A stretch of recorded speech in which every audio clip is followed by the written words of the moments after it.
And now, a word from this week's sponsor. My name is Nick Perrin, and I'm an actor, writer, and game master. And on Tabletop, I talk with an expert game master every week to find out the best ways to run amazing games and tell epic stories. Looking to start DMing? Or maybe you've been a game master for a long time and want to spice up your table? Then this podcast is for you. Tabletop is released on Mondays wherever you get your podcasts.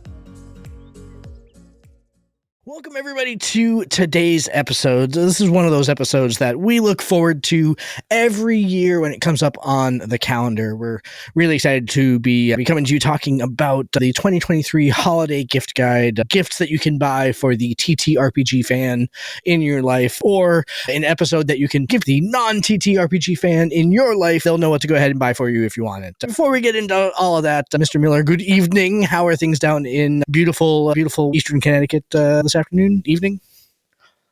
This evening, things are going okay. I've only been back in Connecticut for less than 24 hours. Actually, just over 48 hours since you came home from the sunny Dominican Republic. After coming back from very sunny Dayton, Ohio. Yeah, we were in Dayton. It was nice. It was very seasonable weather.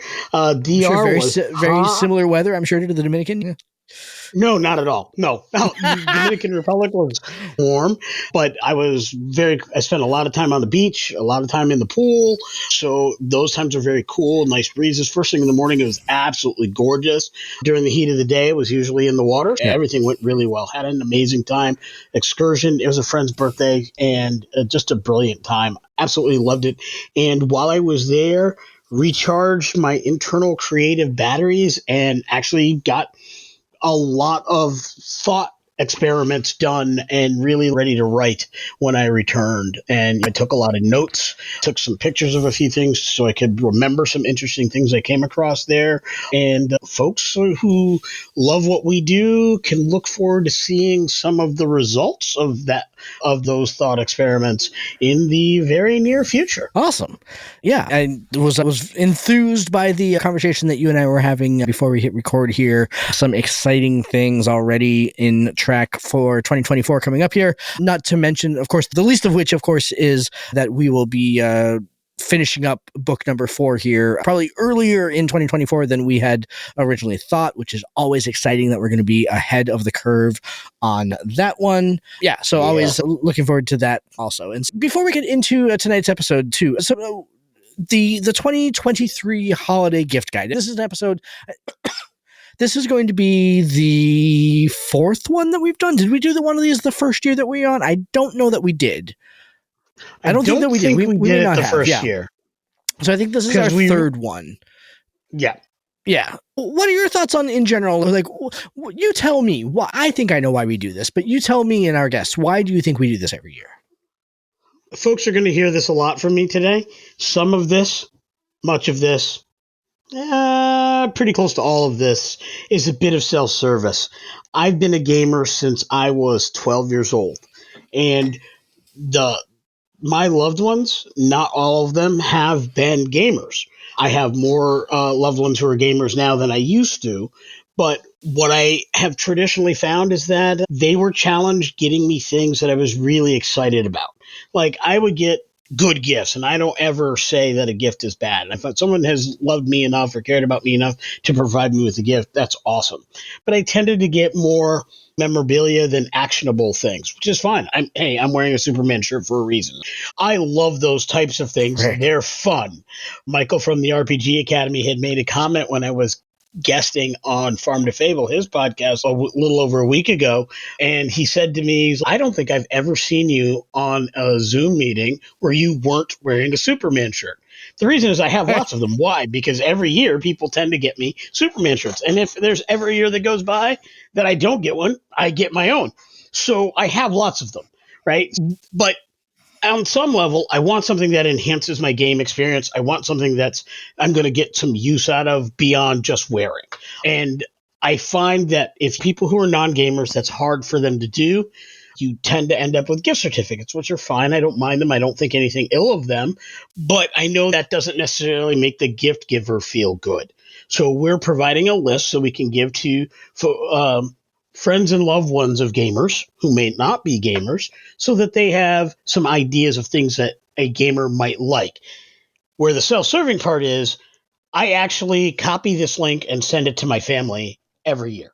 Right, exactly. Because Yeah. I am not putting up things with one exception that we're going to go over today, or two exceptions that I'm going to mention today.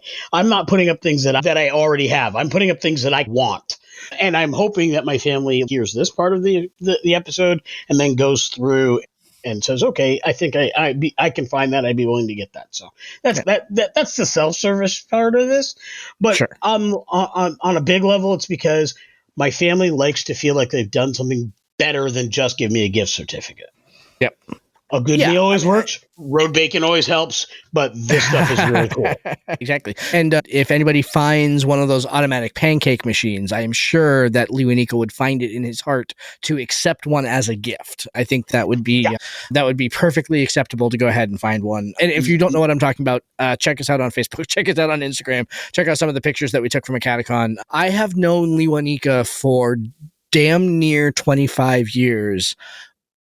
I can probably count on one hand the number of times that I have seen the joy that I saw on his face when he was first introduced to the automatic pancake machine at the hotel that we were staying at for a catacons. At least of that now 5 times or whatever, the number of times that fit in my hand, 4 of those were birth of children. So this is the automatic birth of pancakes was up to that level. No comment on some of his ex-wives, but I don't think I saw that face when he married them. Yeah, interestingly enough, I'll cut that in editing.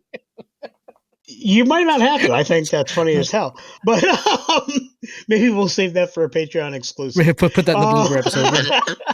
But interesting thing is, my trip to the Dominican Republic, we stayed at the same hotel chain, both on the way there and on the way back. And that location also had the automatic pancake machine. So I actually 2 weekends in a row got a chance to use it. And nothing for nothing, I work for the company that supplies that hotel chain. So I have access to the actual pancake mix that they use in said machine. Nice. So very nice. Win all around. Love it. Fantastic. Fan-freaking-tastic. All right, let's dive in here tonight. So again, this is going to be a episode that you can send to people for things that you want, or go ahead and use it to, if you're not sure what to, go ahead and buy the TTRPG fan in your life, or you're looking for something a little bit special. We don't tend to stick to like cookie cutter things in this episode. We tend to scour around looking for some really cool things that you might actually want this year. And I'm going to go first tonight, and I'm going to dive into 2 vendors that we saw at a catacon when we were there a couple of weeks ago. And the first one, and these were vendors that stood out to us for a variety of reasons, but I think probably the biggest was that they had material right there on site that we could look through, which was definitely a big win. But they're available for online sales, which was a really big thing for us also, because if we want to go ahead and bring it to you now, we want to let you know how you can reach them online right now so that you can interact with them. So I have 2 of them real quick here. The first one is Roselink Custom Chainmail. Rose was awesome. She had a bunch of stuff in her vault, including like chainmail bow ties, chainmail long ties, chainmail gloves, decorative chainmail for my Scadian friends out there, not functional chainmail necessarily. I'm not sure. She may be able to go ahead and do stuff like that. It's custom design. She does a variety of different weaves. Her website is really impressive, in fact, in terms of talking in detail about the types of material that she uses and the types of weaves that she uses, because there are many different types of chainmail weaves, for those of you that aren't necessarily familiar with chainmail. Really cool, really good quality stuff. So that's the first one that I want to recommend you go to, is rosechains.com. Roselink Custom Chainmail is the name of the company. They were awesome. They presented very well. Check them out if you're looking for something a little bit unusual for that role-playing game fan in your life. A little bit of they have like dice pouches and stuff like that too. So they've really got some really innovative stuff there that's really going to appeal.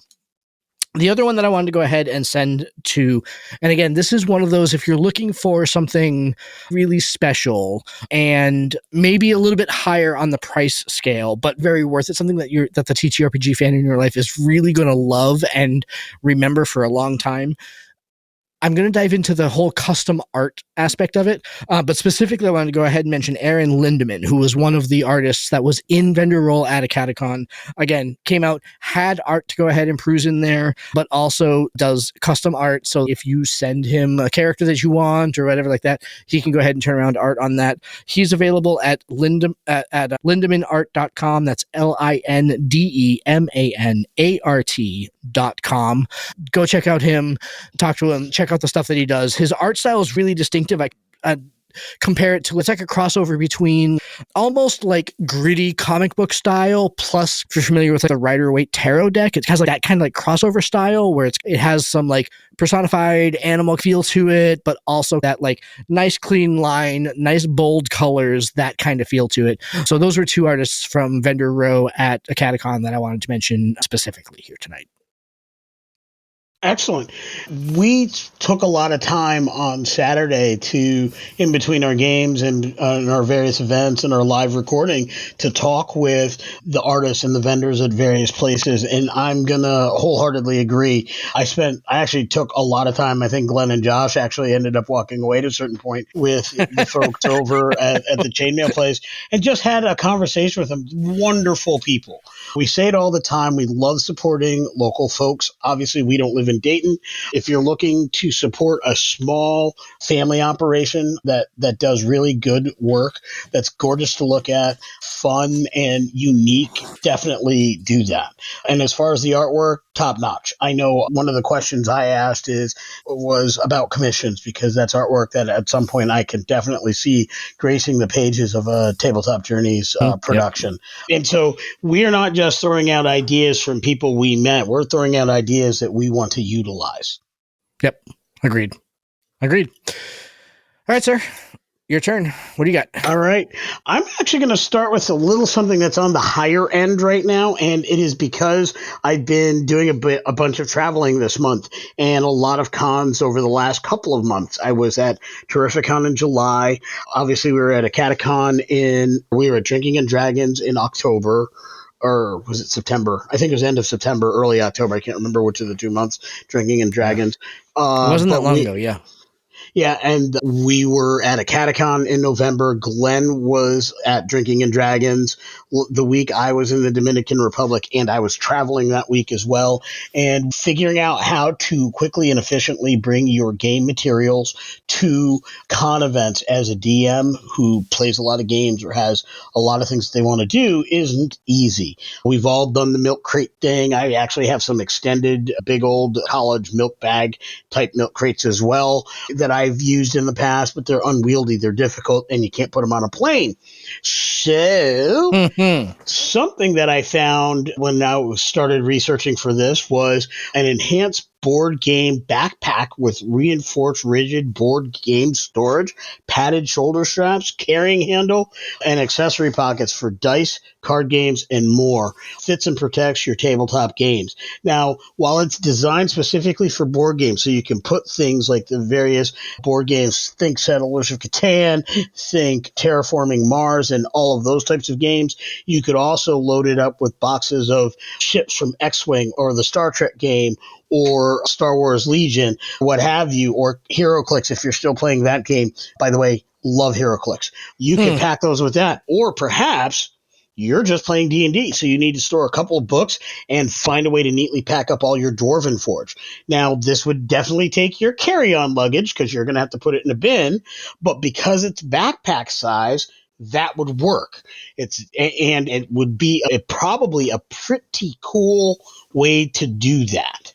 Or if you're traveling on a bus or train, or if you're traveling in the subway. If you live in New York City, you're getting from uptown to midtown to hang out with your buddies at the local shop or whatever, carrying a milk crate on the subway, not easy, very difficult, hard to navigate with that. Putting it in something like this, really cool. Now, this is a bit on the pricier side of things than I usually go, but it is definitely, if you're looking for that big, if you're looking for that bigger gift, it's currently on Amazon at $139. Obviously, discounts and coupons apply at different times. It comes in a standard leather brown. They've got black, They have a navy blue. They have a lighter leather brown.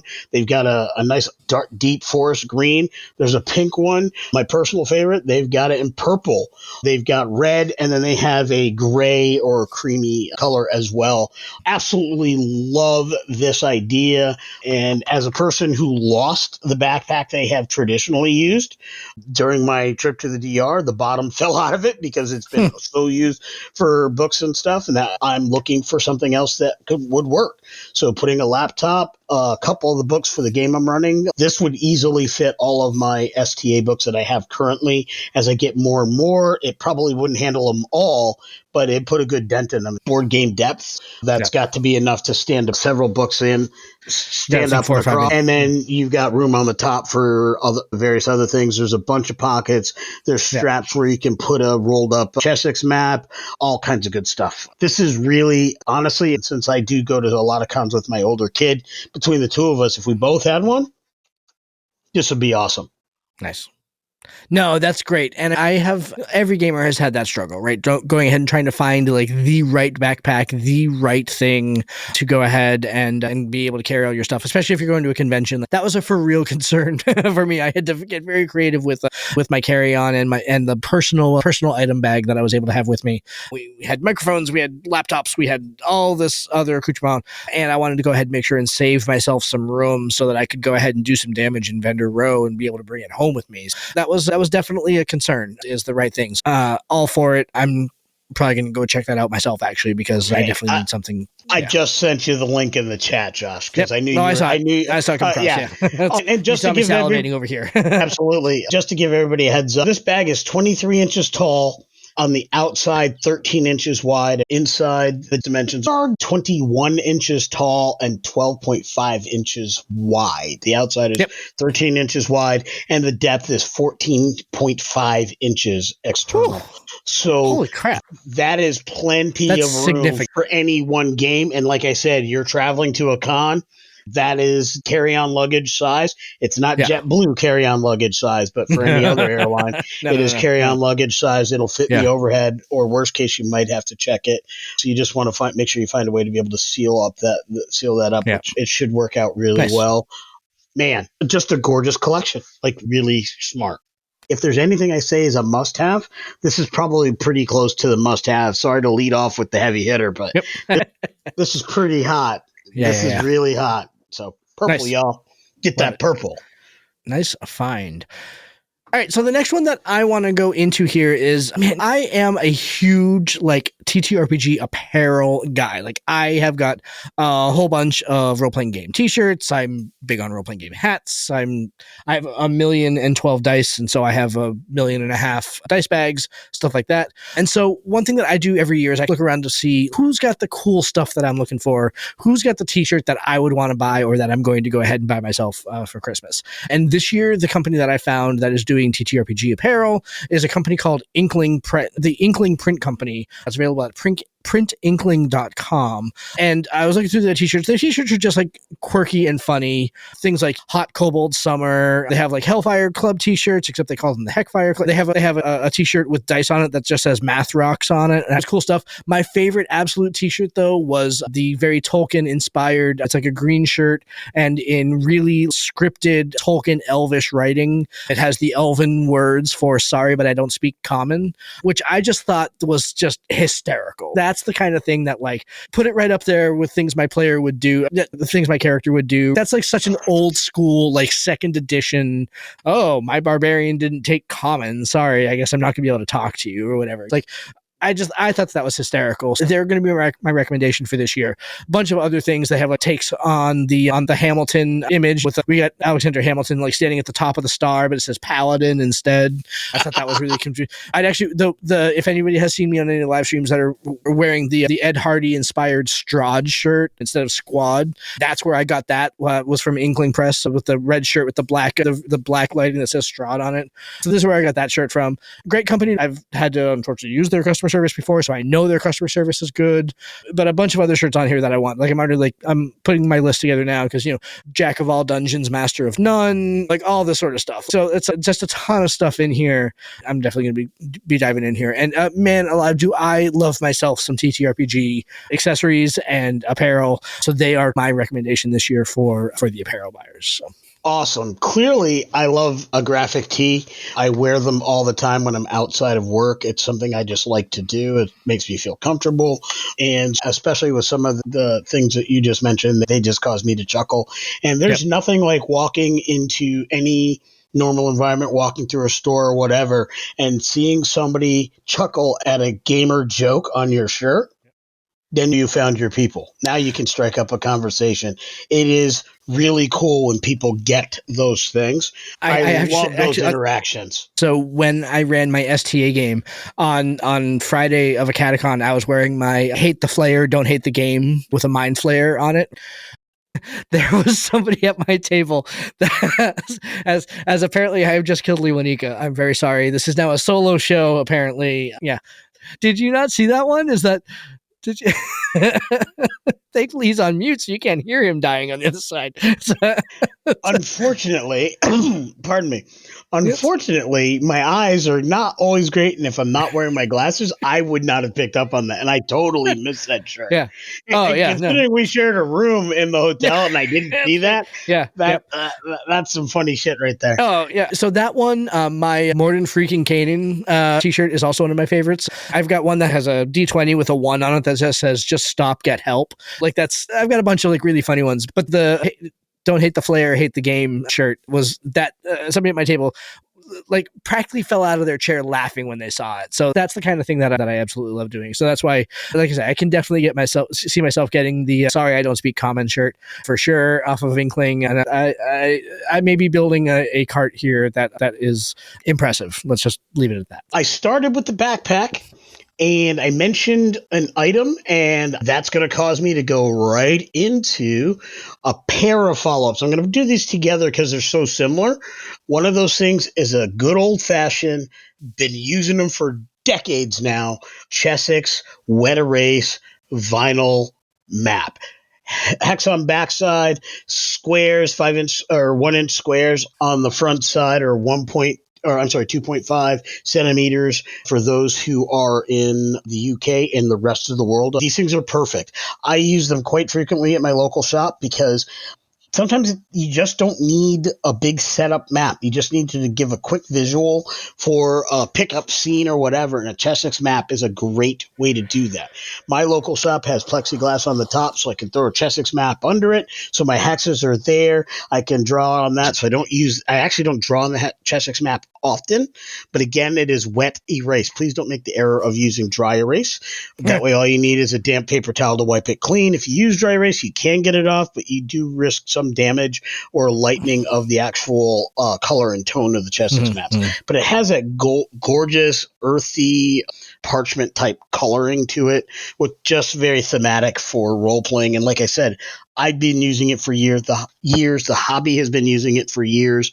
It's really purpose built, and it can go anywhere you are when you're going local. Now, if you're traveling and you don't have an actual cardboard map tube, the other option I had works really well, and this is Authentic Role-Playing Game Board Hexers, and they are two-sided. They come with hexes and with squares as well, and the idea is this is in a small box, so it'll fit inside that backpack I mentioned versus in the map slot on the outside of the backpack. So it's a little bit smaller. It's 27 by 23 inches, 1-inch squares / hexes, but the idea is they're foldable, so they fold up into a little box. You put them in the inside. They travel better if you're flying or on mass transit to get to a distance locale versus your local game store where you can throw it in the car, drive down, and drive back. So I would probably use the big map for the anything close by. My local game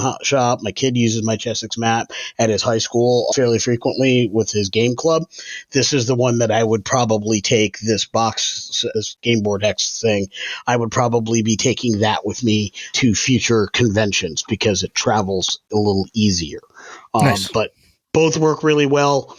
They're on the fly. I do a lot of theater of the mind when I go to conventions because there just isn't that time to set up a big board. You're taking over a table, depending on what's going on when you were scheduled. Somebody else may have had the table right before you, so you may not have time to do a big setup. But if you've got that backpack, you got your figs in a container. They're in the backpack. You've got this right there. Flop this out when it's time. Take your wet erase markers, which I make a great stocking stuffer. So I'm building you a suite of gifts for your gamer, by the way. You have that 16 multicolor wet erase marker, so you can do all kinds of different things and color coordinate and do effects with the different colors and things like that. And you are good to go. I think it's a brilliant setup. Yep. Yeah, those Chessex maps have been on the market for a while. They come in a variety of different layouts now, so you can get the grass and the field and the ocean and stuff like that. Really worth the value. They hold up over time. There's a really fantastic option for now that we're getting back into in-person gaming is becoming more and more prevalent. And so, yeah, absolutely a great addition to the person that's maybe new to DMing or even just isn't crafting their own terrain and stuff like that. Needs something more to be able to use on the fly. For convention gaming or whatever, that they're a great addition to anyone's repertoire. So yeah, excellent find. Excellent. Absolutely. We did our live broadcast from Acadicon, talked about what do you need to do to make a successful convention game. Having this stuff ready to go and folding out these things, rolling out that map really quick without having to do this lengthy setup that people have to wait for is a good way. Keep it snappy, keep it moving. People love that when you're ready to roll. All right, I'm trying to take a few minutes to talk about Magic Mind today. You said that you have received your shipment. I know I've been taking it for a few days now. I've had it for about a week. You just started taking it today. What was it like on day one? So day one was interesting. As I've talked about on the show, focus is a thing that I struggle with, as well as I am severely caffeine addicted, and everybody tells me I need to cut back. Join the club, right? Yeah. Yeah, so looking for ways to do that don't leave me going crazy or screaming at people. But interestingly enough, I found that in the doldrums of the day, the afternoon, you get through the big day, you're after your lunch, you're all of that. I found, after having taken the Magic Mind, I felt as though I had caffeine as far as my cognitive awareness and ability to focus on things or whatever. But at the same time, it wasn't like having caffeine. So I will admit, at day one, that's weird-ish, but not in a negative way. It's more, I didn't actually expect it to start that fast. Exactly. Yeah. Yeah. I didn't. I was like, okay, maybe in a couple of days I'll notice some things or whatever. But it did have a pretty quick effect. Not long after I took it, I was in a place where it just felt like I just felt okay. I've got this. I'm doing my thing, and I didn't have the slow period of the day. It made my afternoon quite a bit more productive on the 9-to-5 job, which was really helpful because it was my first day back to work after being cruising through 100 emails a day when you're gone for 9 days is difficult enough. So having this, it let me get through an extra couple of days worth of emails efficiently. It wasn't click all delete. It was I actually processed the information, handled it, put things where they needed to be, saved what needed to be saved, discarded what needed to be discarded, followed up on the things that needed to be followed up, which is something in my line of work is not usually that fast if done well. I appreciated that, and I look forward to seeing what more I can do, especially when I get into the weekend, when I basically have the most amount of time to be writing or prepping for game sessions. I'm totally with you. My wife and I run around at 1,000,000 miles an hour. The fact that it's helping me cut back in kind of my afternoon coffee, helping me get to sleep maybe a little bit earlier, helping me get that really nice restorative sleep, very helpful. And we've been talking about it for a couple of weeks now. So if you out there want to go ahead and try Magic Mind also, you can do so by just going to www.magicmind.com/tabletop, where you will get a discount on either a one-time purchase, or if you decide to go ahead and make a subscription and use the purchase code tabletop20, you will get an additional discount. If you begin the subscription, you get a 56% discount on a subscription, which is 30-pack subscriptions per month. Yeah. It's a great, fantastic deal if you go ahead and sign up at those links. Go read up on it, read up on what's in it, read up on the effects that it can go ahead and have in your life, and go check it out and use the discount code if you do. All right, Mr. Miller, I started in the first half, so I'm going to go ahead and kick it to you. Where would you like to go next after? Kick it! Sorry. For those who hear this in the bloopers, I was watching an episode on License to Ill this afternoon. Yeah, that's totally acceptable. Like that doesn't have to be a blooper. That's totally fine. Because why wouldn't you? So again, keeping on this theme of being prepared for various events, traveling, and what travels well, I probably mentioned this in a previous episode, holiday episode, but I'm going to mention it again because this particular set of options is evergreen to me. It is always going to be a solid offering. The one caveat is you do have to know if your giftee already has a given map. And so what I'm going to suggest is the Pathfinder Flip Mat series. There are a bunch of them. There's the classic reds, there's the blue, which tend to be a little newer. They've got stuff for boats, they've got stuff for cities and towns. There's various environmental ones like the Winter Forest map. There's even themed ones like the Carnival map. There's taverns with multi-levels. There's a Magic Academy. There's all kinds of them that are all over. There's a haunted house one, which I really love. I actually have that one already. And that's just on the classic fantasy or medieval style maps. Those are perfect for the set piece adventure. So we talked about going to a convention. You want that Chessex map for that random encounter, or for that, I just need to give you a rough idea of the direction of travel or the flow of the river, that kind of thing.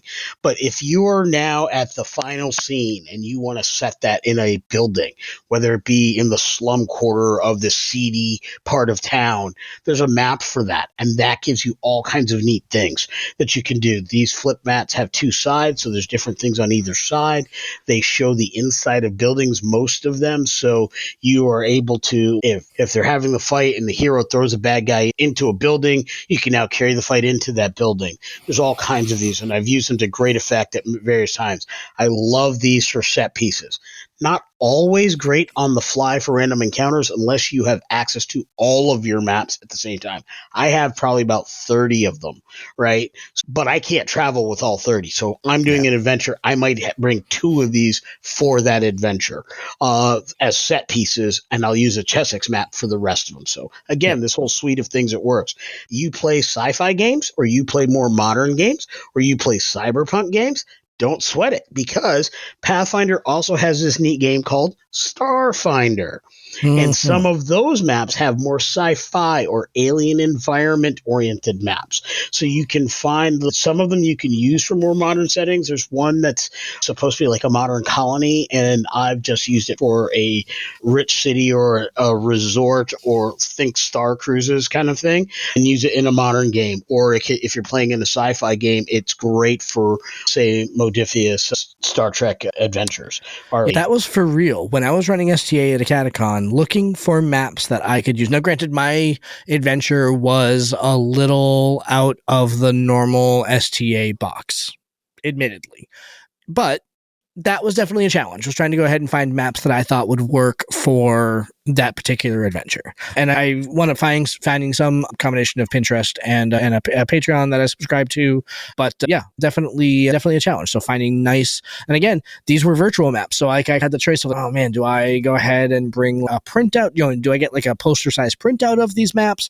Man, I need like 3 or 4 of them. So that's expensive. That's going to be a lot of coin to go ahead and do that. So finding good reusable maps that kind of cover those bases, really important and valuable. So the beauty of the Starfinder flip maps is you've got some smaller ships. They're great. You can have larger shuttles, smaller craft. There's some environment type things. If you want to go to an ice planet, say like Andoria, there's got a Starfinder Andoria map, which you can pair up with the Winter Forest map. Maybe you don't want to use the forest, but I believe the flip of that map actually just has an open ice field kind of thing. So nice. You can combine these things together. And I think that works really well. I have another gift idea that I'm going to mention later, which will also address some other potential issues. Cool. But like I said, the Paizo, great work overall, but specifically their maps are top notch. They're really high quality maps. I really like their work. I've been using them for, I don't know, I think I'm getting close to 20 years now. Yeah. Maybe Nice. a little bit more. They also, in addition to flip maps, they do have more modular card maps, which work really well. I have a couple of those packs, and I will frequently use those to border some of the maps so I can create nice effects and do different things or what have you. Nice. So Nice. Works really well. Cool. All right. Excellent. So I'm going to go on to my next one here, and I'm going to put this in the category of items that I really loved, but don't need me to go ahead and sell them.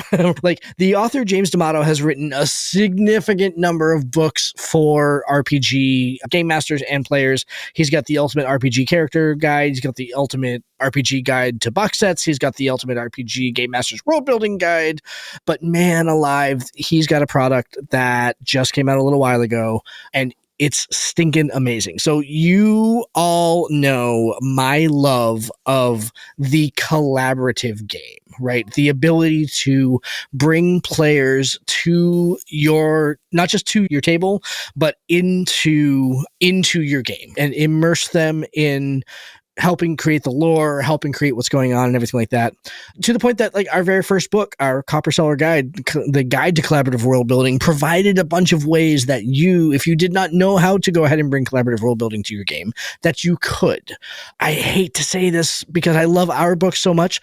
James D'Amato took our idea, because clearly we had it first, and has made it significantly better with his Ultimate RPG Campfire card deck. It's 150 cards for sparking in-game conversation. It is, the tagline on it is, take your tabletop roleplay to the next level with this first-of-its-kind card deck filled with questions to help you get to know your characters and your party. It's prompts for your players to go ahead and elaborate who they are outside of the stats on the page, which any game master will tell you that in any long style campaign game is always the most difficult part and always the most important part. Getting your players to articulate and enunciate who it is that their characters are as, I'll say, people, for lack of a better term, to go ahead and encompass all the various species that could be playing in there, but to try to get them to really think about who they are. This is a fantastic thing to go ahead and trot out first game of campaign so that your players can get a shape for who their characters really are. Again, it's the Ultimate RPG Campfire card deck. You can find it a bunch of different places. If you just put that into Google, there's no place in particular that you should go to go ahead and get us the benefit on this, but it's 150 unique and interesting question cards to spark discussion, inspiration, and collaboration at your table. I saw a TikTok video on this. They walked through some of it. It was so good that when I saw this TikTok video like 2 months ago, that's when I first created the document that I'm going by here tonight to go ahead and say, these are the things that I want to talk about on the holiday gift guides. Check it out. You can find it on Amazon, on Barnes & Noble. Probably find it in your local game store, or at least they can go ahead and get it for you also. But it's the Ultimate RPG Campfire card deck by James D'Amato. Awesome. I love, obviously, collaborative world building, and hearing that there's somebody else who's out there doing that just warms my soul. What it tells me is that we have consistently been on the right side of TTRPG history. We're definitely moving in the right direction. We always have been. And that actually warms my soul. In fact, while we were at a Catacon, we were talking with somebody who said, you ever think about doing cards with your collaborative world building? And interestingly enough, clearly somebody has. But that doesn't mean we can't do our own type of thing anyway, because we have our own take, and certainly we can have things either specified for scenarios and things like that. It wasn't so much and maybe it was the collaborative role building, and I'm wrong, but I didn't think that was the collaborative role building. I thought that it was, but what would it have been? No, I guess you're right. I guess it was the collaborative role building prompts, wasn't it? Yeah. Somebody we talked about it, and somebody mentioned that to us, and I remember the spark in your eyes, like, that would be cool. And we were thinking, like, okay, so we have this book that we did several years ago, multiple tables, multiple things, creating a deck of cards with these types of things, so you could have these different packs. You can color coordinate the ends. I thought it was a great idea. It's a great idea, yeah. And clearly others have thought that as well. So we're, like I said, we're always on the right side of history. I love the sound of it. Just love the sound of it. All right, sir. What do you got? Again, speaking about maps, and specifically as we were talking about sci-fi maps and how that works, it brings me back to an old favorite of mine. It's a person who does Kickstarters of moderate length, reasonable cost, very consistently, and that is Ryan Wolf at 0 Hour. It's Ryan Wolf Art and Technology. The website is 0-hr.com. And you will see deck plan posters, starship miniatures, and digital documents. And specifically, when they do a Kickstarter, it is basically a poster map of whatever the topic is. Generally, it's a spaceship. Occasionally, it's a space station. He has done some modern era things. He's got a police precinct that's to die for. I own that. But these are not typically small posters. These are large posters. So I'm going to actually bring up one of them, the more recent one that he has. I actually did this Kickstarter. It's called Research Station Lachlan 9. This Kickstarter is over. It fully funded in moments. Most of all his Kickstarters fund. I've never seen one not fund, but I've been buying these for a while. I actually have in my closet, I have probably about 12 of these maps. The maps are set to gamer 1 inch square, 1 inch equals 5 foot square grid. As far as how they're sized, they do have the squares in the maps themselves. The poster boards themselves are 24 by 36 inch posters. Yep. So good size maps. They are shiny. They flip on both sides. You don't want to draw on these. But like I said, my local game shop has plexiglass, which you put right over top, keeps them nice and flat. And then you can draw on those if you like without damaging your maps. That's usually how I use them. But looking at this particular station, it's amazing. He's got the multiple levels. The posters are double-sided. And when you back it on Kickstarter, whenever he has one, you can generally buy one map and you can flip it, or you can buy 2 map sets where you flip it. Each of these maps typically comes with a resin mini on a stand. I'm going to show Josh and this Lachlan station. Yeah. So this is a good size. I have a bunch of these minis. Starfinder, their ships are not to scale, so it's not a factor for this, but these can be used for anything. When you buy these, you not only get the physical poster, you also get the PDF. They do have ports, depending on what level you back at, that can go for various VTTs. They are available on drive-thru if you just want the PDFs and as well.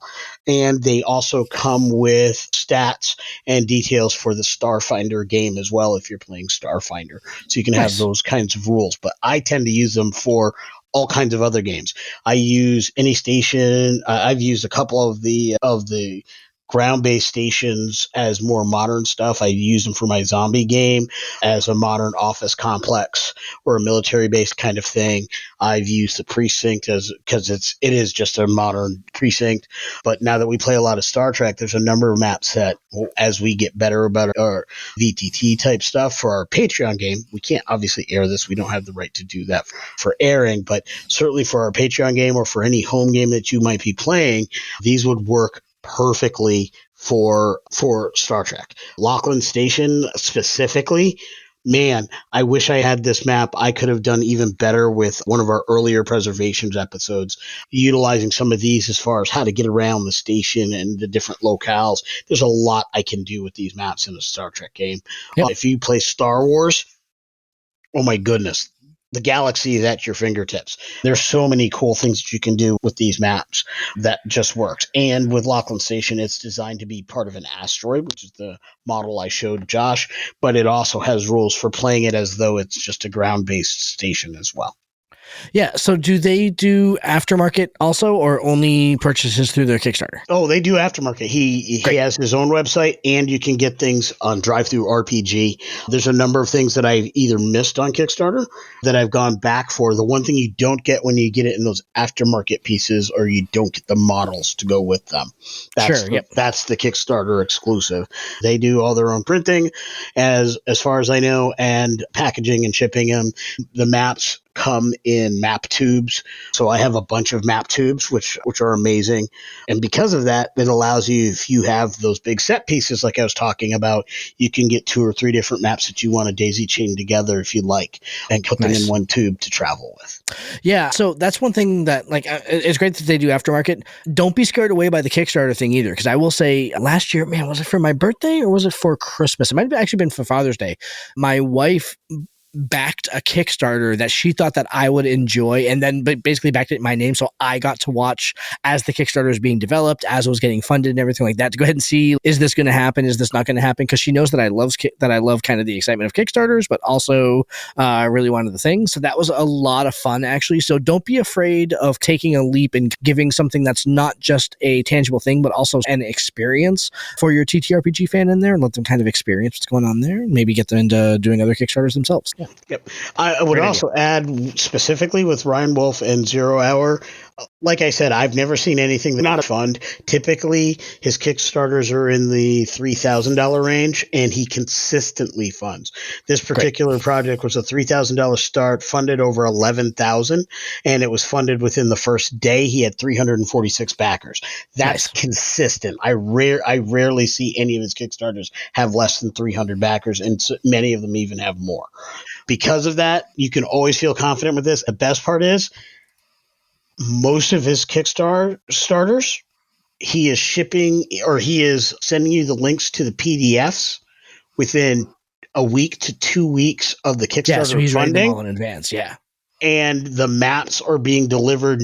I don't think I've ever had one map that took longer than 3 weeks to get to me. Generally, it's 2 weeks. Cool. From Kickstarter finishing. This is one of those ones where I consistently feel it's going to happen. It happens. I always have it. Yeah. And he does multiple a year, and nearly his entire catalog of maps are available, if not on DriveThruRPG, through his own website. I gave the link earlier. So go in, find stuff. He has occasionally done a fantasy map, but he doesn't do it often. Okay. Cool. All right, I have got one more that I wanted to go ahead and bring up, and everybody. And again, this is one of those things that if you have a TTRPG fan in your life that you're looking for something a little quirky, a little unusual, but handmade and supporting another small creator. This is, again, somebody that I found online here. I'm trying to even think how I even came across their material, but it's the website for the Sleeping Seamstress, sleeping seamstress.bigcartel.com. We'll make sure to put all the links and everything in the show notes here. But basically, she does a bunch of hand-sewn and hand-felted stuffed animals and creations and stuff like that, and has a bunch of them that are on tabletop role-playing game themes. Does like the traditional like dice bags and stuff like that, but also does like fantasy style bats, fantasy style creatures, all sort of stuff like that. Super cute, and again, handmade, supporting another small business creator. And again, the fact that for other vendors out there, the fact that she is selling online and that I can literally go to their website, I can go ahead and purchase what I want, put it in my cart, automatically ships it out to me. Here's also the coolest thing is that Sleeping Seamstress does commissions. So if you have a creature or if you have a character that you want turned into plushy stuffed animal type thing for the tabletop role playing game fan in your life, contact them, get it commissioned, and do it that way. Support other small businesses out in the space. So just a quick mention for them. I really love that. We have seen so many cool things that we've either come across or folks that we met at a catacon or other conventions where we are just like enamored with the types of things they do. And there's nothing wrong with a good stuffed animal. Yep. Now, since that one was pretty quick, actually, I want to go ahead and throw out one other one. And again, this is going to be one of those things I'm going to be touting it's a pre-order. It's not due out until the second quarter of next year. And I'm also going to break our rules a little bit and talk about a big creator. This is the latest set that's been announced by WizKids. And it's special, which is why I am announcing it, right? So the thing with WizKids that always gets me is that their sets are big and they are beautiful, but WizKids are expensive. If you go to your gaming store, you're going to pay for WizKids. And sometimes if it's just a model or something like that, it has limited utility. So what I've got for you is something which is not only exceptionally beautiful, but has a lot of reusable pieces that can be used in a variety of ways. And the price point is not awful considering what you get. What I am talking about is they're running pre-order right now for the D&D Icons of the Realms Adventure in a Red Dragon's Lair set. And what this includes is 4 interlocking map tiles that can be put together in a variety of different configurations. The young red dragon figure, which is a 5-inch by 7-inch figurine for your table, a handful of kobolds, and 6 or 7 different terrain pieces that you can use. So when you're getting terrain pieces and interlocking map tiles in particular, now you've got a cave that you can, if you have any sort of a cave adventure that's going out there, now you have all the pieces that you need for that. It does not have to be the red dragon's lair, but the fact that it comes with the red dragon, certainly attractive too. And the best thing is that when I looked at this before I went to the WizKids site to go ahead and look at it, I was like, oh man, I had a number in my head that I figured that this was going to go ahead and cost. The fact that for 4 interlocking tiles, all the terrain pieces, 5 kobolds, and the gigantic dragon, price point on it is only $99, which for WizKids is a tremendous bargain. If you have ever tried to buy terrain pieces or ever had to buy interlocking map pieces, go look at Dwarven Forge and see how much their interlocking map pieces cost. And then if you throw on top of that the already colored with their molded plastic, the ones that WizKids does, they're molded colored figurines, so you don't have to go ahead and do any painting, you don't have to go ahead and do any sculpting, you don't have to do any of that. Comes out of the box ready to play for $99.99. You can't beat that price. That's a very competitive price for this purchase price. Now, the downside is, of course, that it's not going to be out until Q2 of next year, but if you get in on the pre-order, again, let the fan in your life know that they're going to be getting something in 6 months. That's how you build excitement. So, yeah, absolutely.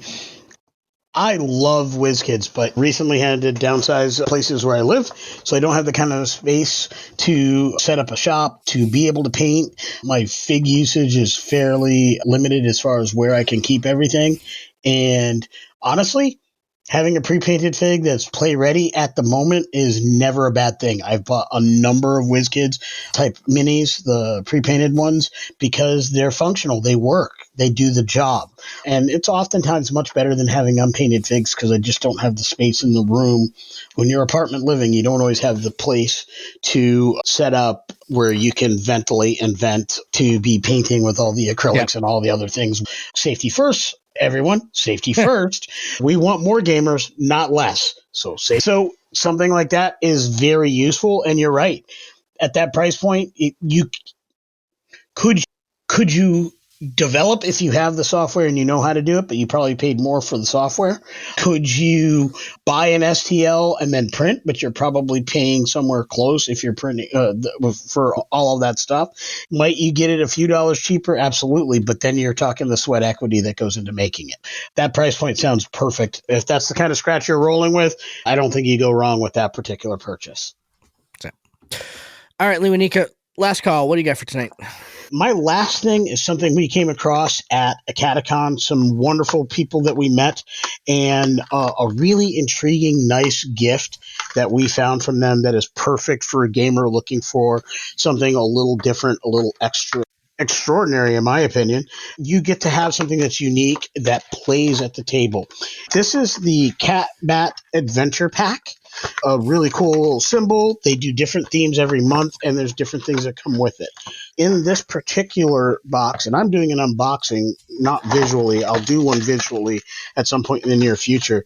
But the month of November's theme is red and dragons, if I recall correctly.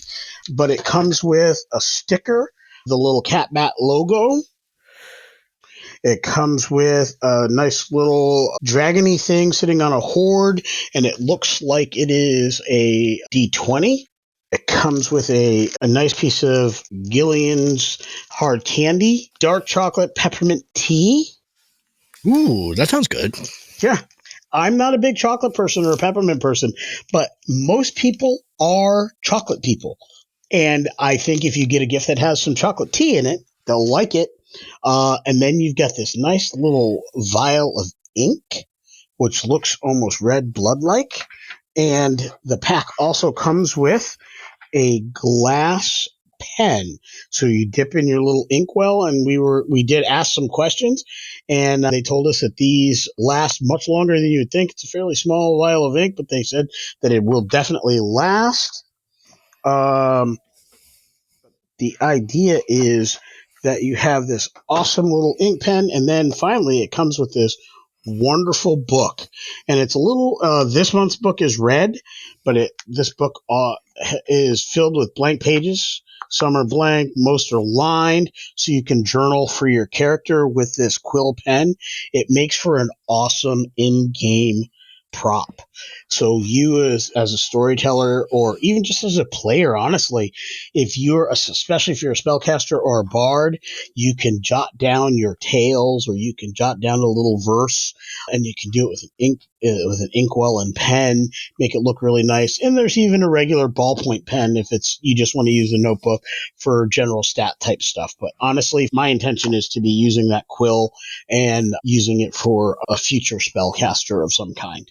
Yeah. Or a bard who's going to jot down their lore, or perhaps an Ember Weaver's notebook.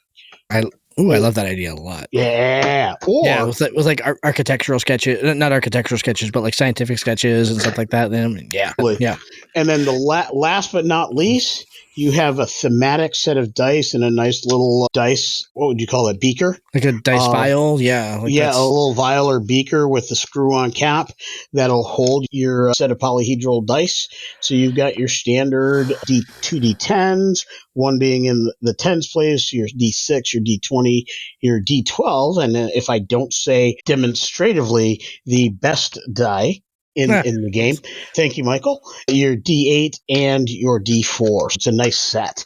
But all of these things just fit so thematically, and I'm thinking about when I was playing Simeon, it comes with tea. What's more Simeon than a package that comes with tea? Stickers are great for your laptop. The candies are nice. I imagine that this cherry red can, which is a long kind of cylinder, almost like pen size, would be pretty cool to dip and swizzle in your tea. Yep. They were awesome. These packs are amazing.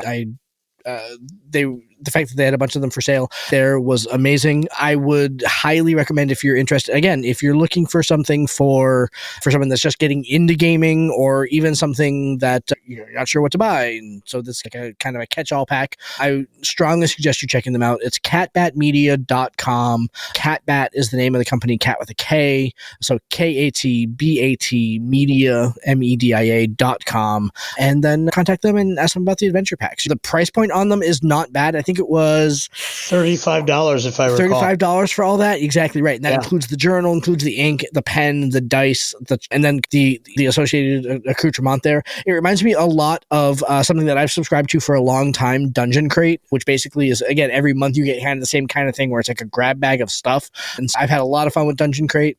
Very much reminded me of that, with every month on a theme. And suggest strongly checking out catbatmedia.com anyway, because a lot of Casey's artwork is up on there. Also, they do incredible work. It's also always fun to go ahead and look through their art portfolio. But yeah, great mention.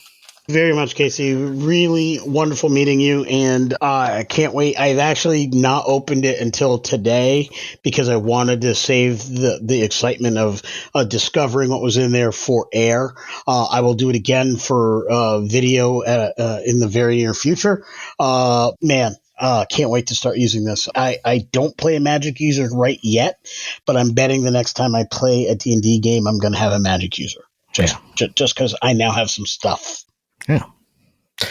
All right, my friend, that I believe is our show for the evening. Every time when we go ahead and put one of these episodes together, there's only so much time on the air to go ahead and talk about the things that we think you should have at your game table. But please make sure you check the show notes for today's episode.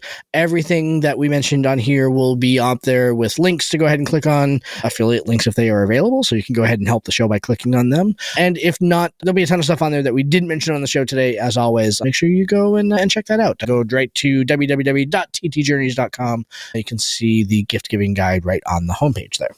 So. As always, please comment. Let us know what you think. If everybody listening to this episode gave us one thing that they think we missed, imagine how expansive and all-encompassing this list becomes for our community. Yeah, so absolutely, please, wherever you're in the sound of our voice, add a comment to if there's something you think we missed or something you really like. In this case, add something that you really want and have that added to the list. Something that you're really looking forward to receiving or something that you're really looking forward to giving to somebody else. That's the kind of stuff that we want to hear about. Next week, finally, this is an episode that we recorded a while ago, but just keeps getting bounced back for a variety of reasons. But our take on the latest Wizards of the Coast Unearthed Arcana article, all about bastions, the new bastion rules that are going to appear in 1D&D, that will be appearing on the channel next week. We're pretty quickly heading towards our end of the year recording break here. We tend to take December off to go ahead and spend that time with our families. We've got a bunch of stuff that we've recorded way in advance here, but we're looking forward to that. But next week on the channel, you'll hear our take on the bastion content that's going to be in 1D&D. I think it's safe to say that with that article, there is some good, some not so good, and some opportunities that we wish that Wizards would take. In fact, the survey for that is open right now, so make sure that you are, if you have read through the Bastion UA, that you're filling out the survey. So, absolutely. Anyway, all that to say, good night, my friend. Glad to see you as always, and we'll be back next week. Until then, have a good night, everybody. Good night, all. Dun, dun, dun, dun, dun, dun, dun, dun, dun, dun. All right.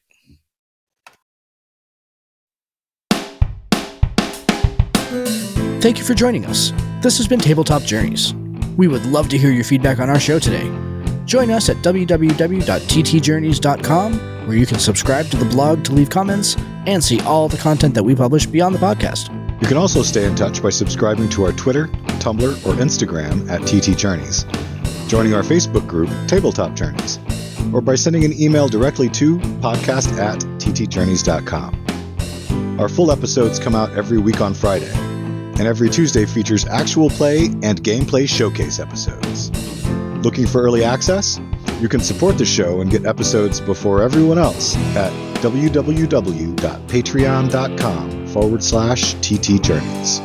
Check it out today and see all the awesome benefits we bring to our supporters. Lastly, if you're listening to us on Stitcher, iTunes, Podchaser, Spotify, or Audible, we would really appreciate it if you would like and subscribe to the podcast on that platform. Thank you for listening and for being a part of our growing community. And we bid you fair tides, friends, for legends await.